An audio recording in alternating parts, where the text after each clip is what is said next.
Assalamualaikum warahmatullahi wabarakatuh.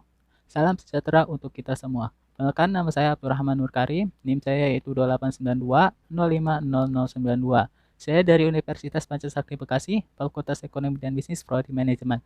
Pada kesempatan kali ini, saya akan membahas mata kuliah Pendidikan Agama Islam yang diampu oleh Bapak Rashid Baroy.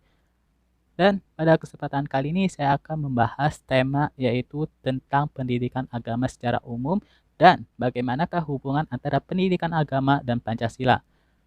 Pancasila merupakan ideologi dan dasar negara yang menjadi asas bangsa Indonesia.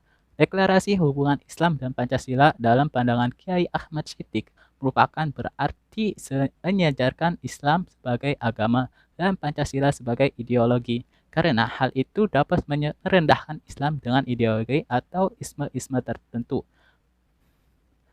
Problem ini sering dengan isu yang berkembang di kalangan umat Islam. Itu mereka beranggapan bahwa menerima Pancasila sebagai asas tunggal berarti mendepak atau melemparkan iman, dan menerima asas tunggal Pancasila berarti kafir.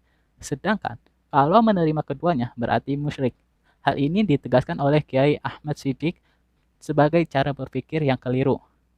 Dengan cara berpikir keliru tersebut, Kiai Ahmad Siddiq menegaskan bahwa seluruh masyarakat bahwa Islam yang dicantumkan sebagai asas dasar itu adalah Islam dalam arti ideologi, bukan Islam dalam arti agama.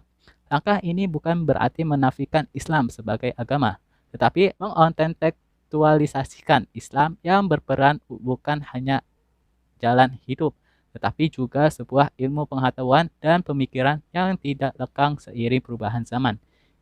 Ideologi adalah ciptaan manusia. Orang Islam boleh berideologi apa saja, asalkan tidak bertentangan dengan Islam. Terkait Islam diartikan sebagai ideologi, Kiai Ahmad Siddiq memberikan contoh pan-Islamismenya Jamaluddin Al-Afghani. Islam ditempatkan oleh Afghani sebagai ideologi untuk melawan ideologi-ideologi lainnya. Karena saat itu dunia timur sedang berada dalam penjajahan dan tidur nyenyak dalam cengkraman penjajahan. Artinya tidak bergerak untuk melawan kolonialisme. Di titik inilah mengapa para NU perlu menjelaskan hubungan Islam. Di titik inilah mengapa ulama NU perlu menjelaskan hubungan Islam dengan Pancasila agar tidak dipahami secara simbolik, tetapi substantif, bahwa Pancasila merupakan wujud dari nilai-nilai Islam karena di dalamnya terkandung tauhid kemanusiaan, persatuan, musyawarah, dan keadilan sosial. Dengan sederhana, dapat disimpulkan bahwa Pancasila merupakan asas kaum beragama di Indonesia dalam merajut kehidupan berbangsa dan bernegara. Dari sini, prinsip agama tidak bisa dilepaskan dari substansi yang terkandung dalam Pancasila. Namun, jika ada kelompok-kelompok kecil Islam yang menolak Pancasila, maka itu bukan karena agama dasar mereka, tetapi mereka hendak menjadikan Islam sebagai ideologi politik untuk meraih kekuasaan.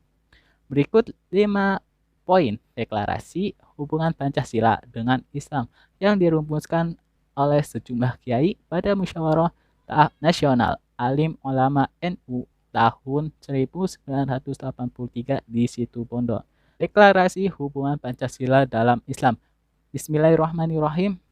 Yang pertama, Pancasila sebagai dasar dan falsafah negara Republik Indonesia bukanlah agama, tidak dapat menggantikan agama, dan tidak dapat dipergunakan untuk menggantikan kedudukan agama.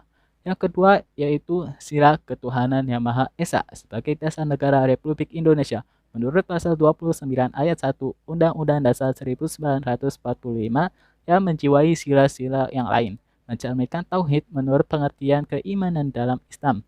Nomor 3, yang ketiga yaitu bagi Nahdlatul Ulama, Islam adalah akidah dan syariah, meliputi aspek hubungan manusia dengan Allah dan hubungan antar manusia.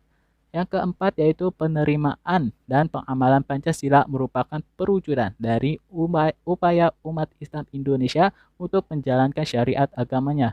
Yang kelima yaitu konsekuensi dari sikap di atas. Nahdlatul Ulama berkewajiban mengamankan pengertian yang benar tentang Pancasila dan pengamalannya yang murni dan konsekuen oleh semua pihak.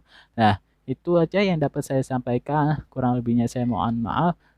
Allahumma fiq ila aqwamit thoriq. Wassalamualaikum warahmatullahi wabarakatuh.